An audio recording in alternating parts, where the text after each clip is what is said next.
जब घुटन मुआशरे में आ जाए ना जी, कुदरती रास्ते बनते हैं, चीजें दबाने से कभी रुकती नहीं है।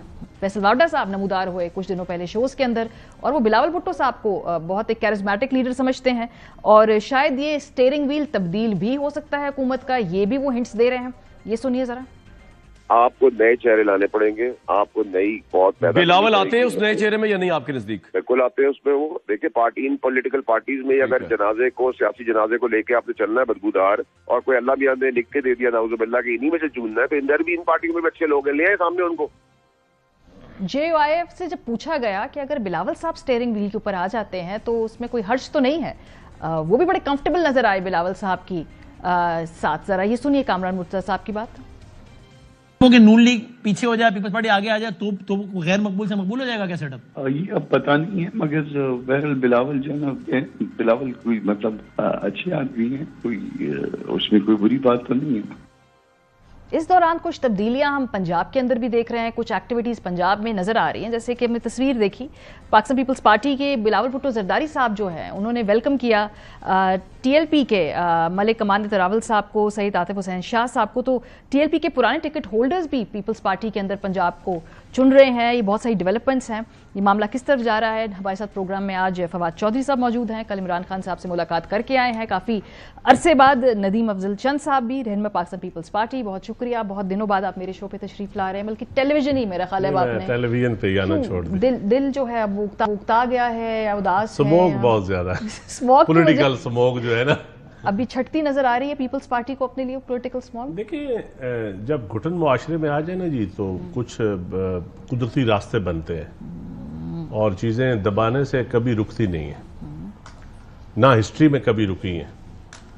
हाँ, ये जो सिस्टम इस तरह हाइब्रिड चलाने की कोशिश की जा रही है, मेरा नहीं ख्याल ऐसे सिस्टम से मुल्क चलते हैं। अच्छा, तो मुल्क सियासी इस्तेकाम से चलते हैं, और सियासी इस्तेकाम आता है बात दो तरीकों से आता है।